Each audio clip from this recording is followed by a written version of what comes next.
Assalamualaikum warahmatullahi wabarakatuh. Selamat malam semuanya. Saya ucapkan selamat berbuka puasa ya, yang menjalankan ibadah puasa. Oke, sambil kita berbuka, sambil kita belajar ya. Nah, untuk mata kuliah etika profesi, hari ini kita masuk ke pertemuan kedua ya. Dan materinya sendiri juga membahas mengenai etika profesi ya. Oke, untuk mempersingkat waktu, langsung saja saya mulai. Pengertian profesi. Apa itu profesi?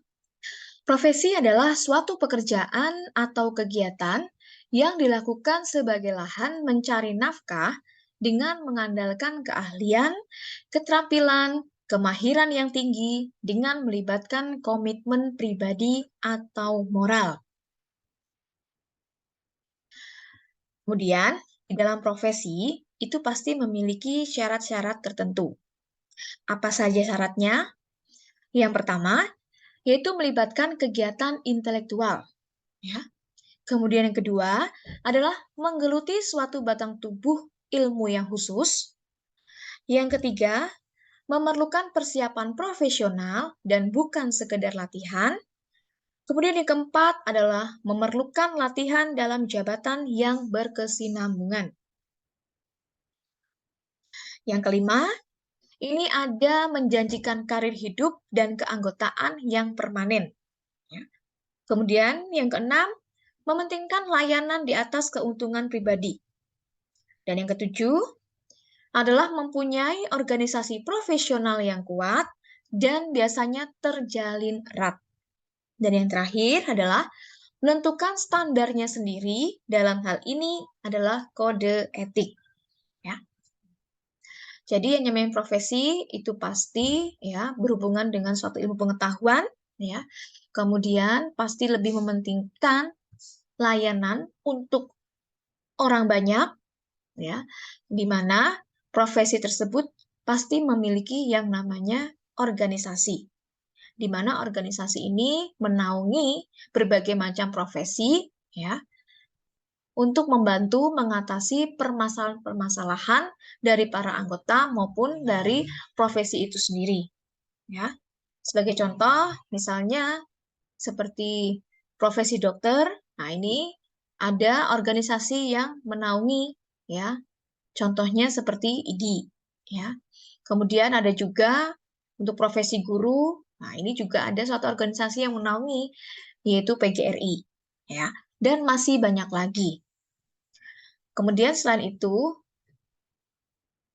setiap profesi ini pasti akan memiliki yang namanya kode etik, ya, di mana kode etik ini berisi aturan-aturan yang mengikat, ya, yang sangat bermanfaat, ya, atau mengatur segala sesuatunya sehingga tidak merugikan orang lain, ya. Bila mana kode etik ini dilanggar, pasti akan mendapatkan sanksi, ya, dan bisa juga lari ke masalah hukum. Ini. Dan biasanya untuk semua profesi ini akan diambil sumpahnya ketika mereka akan menjalani profesi tersebut.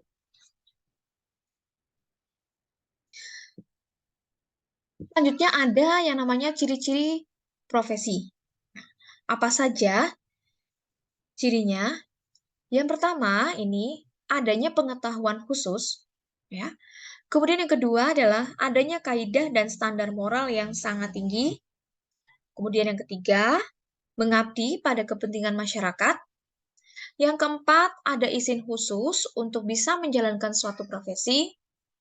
Dan yang kelima adalah kaum profesional ini biasanya menjadi anggota dari suatu organisasi profesi. Kita mengenal adanya profesi, nah, pasti juga ada yang namanya profesional. Apa itu profesional? Profesional ini adalah orang yang menjalankan profesinya secara benar menurut nilai-nilai normal, ya. Di mana untuk menjadi seorang profesional itu diperlukan yang namanya komitmen, kemudian tanggung jawab, kejujuran, sistematik berpikir, penguasaan materi, dan menjadi bagian masyarakat yang profesional. Kita mengenal ada profesional. Nah, pasti ada juga yang namanya profesionalisme. Nah, untuk profesionalisme ini biasanya dipahami sebagai suatu kualitas yang wajib dipunyai oleh setiap profesional yang baik, di mana nilai-nilai profesional itu harus menjadi bagian dari jiwa seseorang yang mengemban sebuah profesi. Tadi ada yang namanya ciri profesional. Nah, di sini juga kita akan belajar mengenai apa ciri-ciri profesionalisme. Yang pertama, yaitu keterampilan yang tinggi dalam suatu bidang serta kemahiran dalam menggunakan peralatan tertentu yang diperlukan dalam pelaksanaan tugas yang bersangkutan dengan bidang tadi. Ya. Kemudian, yang kedua adalah ilmu dan pengalaman serta kecerdasan dalam menganalisis suatu masalah dan peka di dalam membaca situasi cepat dan tepat, serta cermat dalam mengambil keputusan terbaik atas dasar kepekaan. Kemudian ciri yang ketiga adalah sikap berorientasi ke depan sehingga punya kemampuan mengantisipasi perkembangan lingkungan yang terbentang di hadapannya. Dan yang keempat, yaitu sikap mandiri berdasarkan keyakinan akan kemampuan pribadi serta terbuka, menyimak dan menghargai pendapat orang lain, namun cermat dalam memilih yang terbaik bagi diri dan perkembangan pribadinya.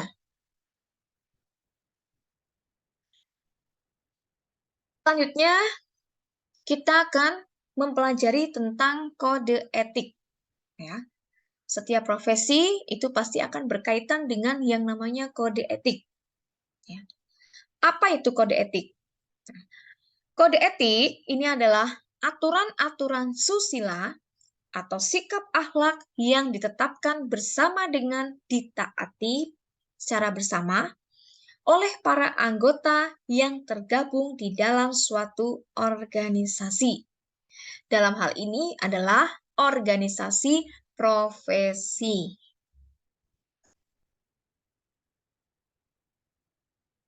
Kemudian,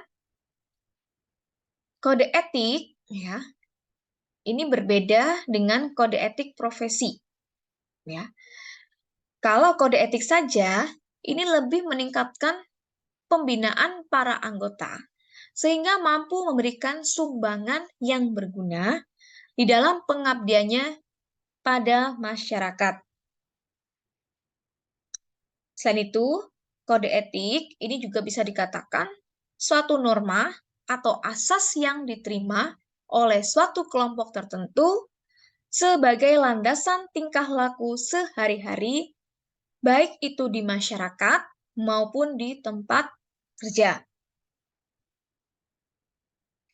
Sedangkan untuk kode etik profesi, ini lebih kepada pedoman sikap, tingkah laku dan perbuatan di dalam melaksanakan tugas dan kehidupan sehari-hari. Dan kode etik profesi itu sendiri adalah sistem norma atau aturan yang ditulis secara jelas dan tegas, serta terperinci tentang apa yang baik dan tidak baik, kemudian apa yang benar dan apa yang salah, serta perbuatan apa yang dilakukan dan tidak boleh dilakukan oleh seorang profesional.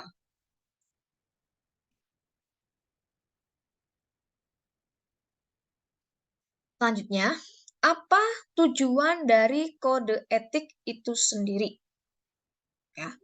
Yang pertama adalah untuk menjunjung tinggi martabat profesi. Ya.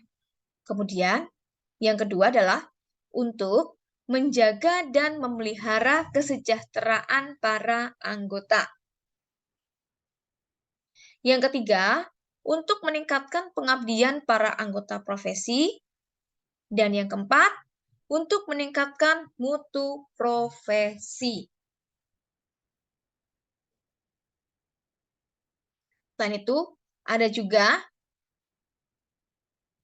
yang kelima adalah untuk meningkatkan mutu dari organisasi profesi itu sendiri.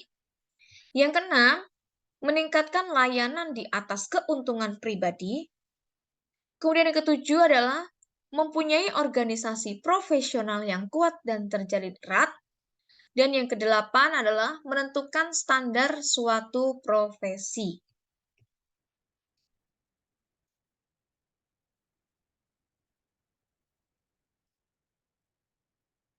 Kemudian, di dalam etika profesi itu dikenal juga prinsip-prinsip, ya. Nah, apa saja? Prinsip pada etika profesi ini ada 3. Yang pertama adalah tanggung jawab. Nah, tanggung jawab di sini berkaitan terhadap pelaksanaan pekerjaan dan terhadap hasil. Kemudian yang kedua, yaitu tanggung jawab terhadap dampak dari profesi itu untuk kehidupan orang lain, ya, atau masyarakat pada umumnya. Kemudian, prinsip yang kedua itu adalah keadilan, dan yang ketiga adalah otonomi. Sedangkan untuk sistem penilaian etika sendiri, ini dititik beratkan sebagai satu ilmu di mana berbicara tentang perbuatan baik atau jahat dan apakah itu merupakan susila atau bukan tindak susila.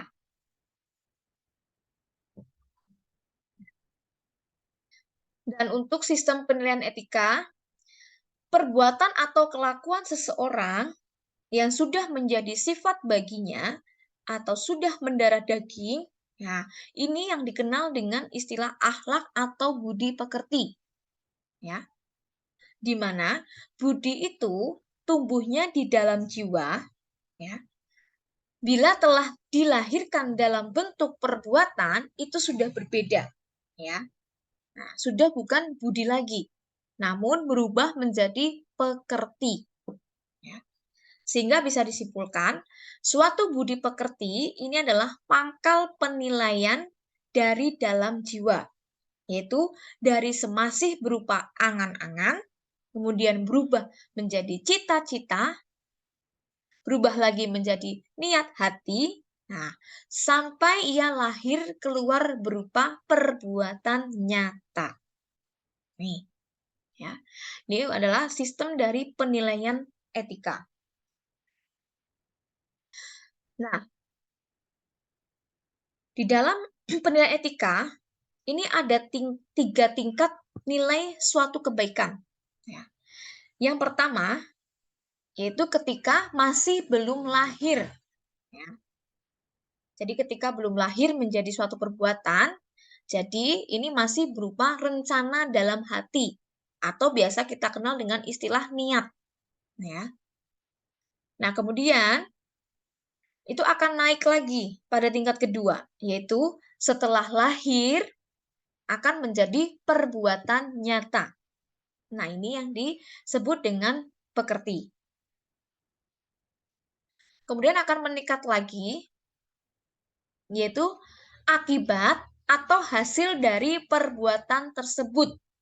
Bisa berupa perbuatan baik, bisa jadi perbuatan buruk. Ya.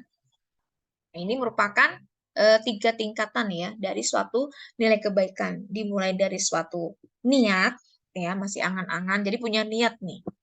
Kemudian ketika niat itu sudah ada, lahirlah perbuatan. Ya. Jadi dilaksanakan atau tidak niat ini. Ketika dilaksanakan, nah ini nanti akan muncul hasil. Ya. Hasilnya apa?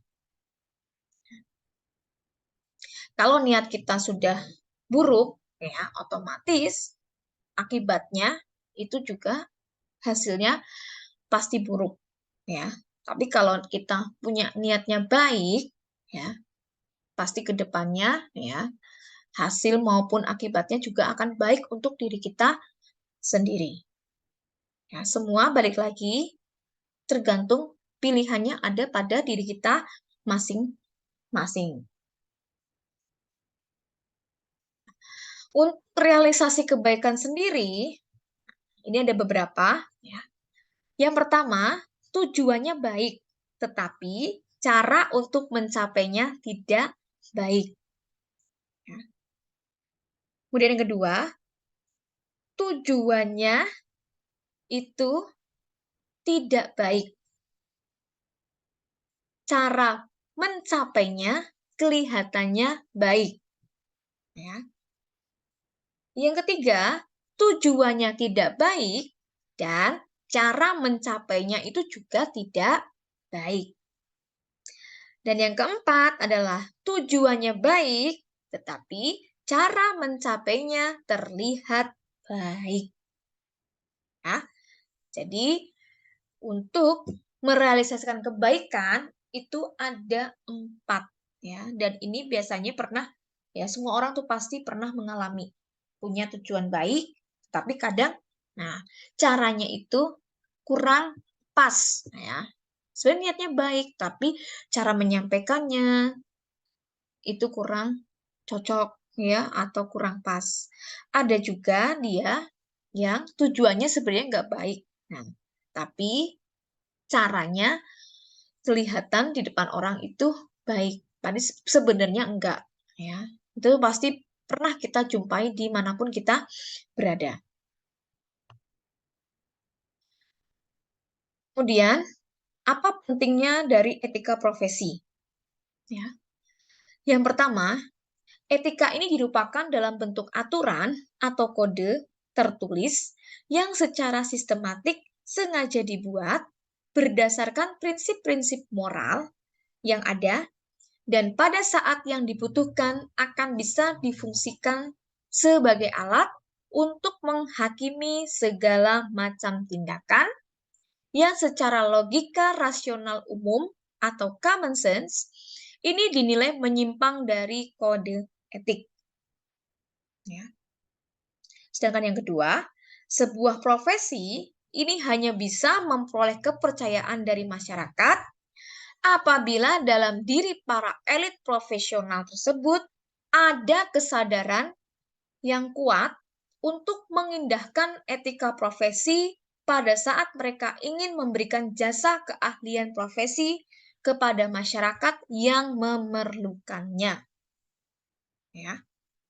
Jadi etika profesi ini ya sangat sangat kadang ada yang tidak menjalankannya dengan baik dan contohnya bisa kita temui sehari-hari ya.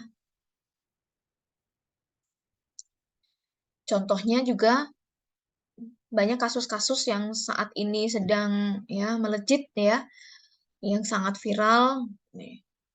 Itu banyak sekali ya. Jadi kadang tidak sesuai dengan profesinya ya. Profesinya apa gitu loh.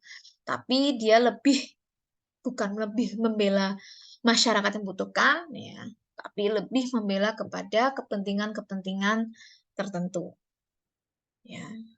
Di mana ujung-ujungnya bukan untuk mencari ya solusi ya, memberikan yang terbaik kepada yang membutuhkan, justru lebih untuk kepentingan-kepentingan tersembunyi ya yang bisa menguntungkan dirinya sendiri dan juga orang yang membayar jasa dari profesi itu sendiri. Ya, jadi saya harap ya kita ketika kita bekerja, ya kita memiliki suatu profesi bisa dilakukan ya dijalankan sesuai dengan hati nurani ya. Buatlah ya untuk membantu orang banyak ya. Jangan sampai ya profesi yang kita miliki justru merugikan banyak pihak ya, terutama adalah untuk masyarakat umum ya. Oke, itu saja yang bisa saya sampaikan untuk materi di pertemuan kedua mengenai etika profesi. Untuk materi lain ya, mungkin bisa didapatkan dari slide yang sudah di-download ya. Hari ini saya hanya memberikan tambahan ya dan menjelaskan secara umum saja. Ya. Oke. Saya rasa itu saja yang bisa saya sampaikan di pertemuan kali ini. Saya ucapkan terima kasih untuk waktunya dan perhatian. Saya akhiri. Wassalamualaikum warahmatullahi wabarakatuh.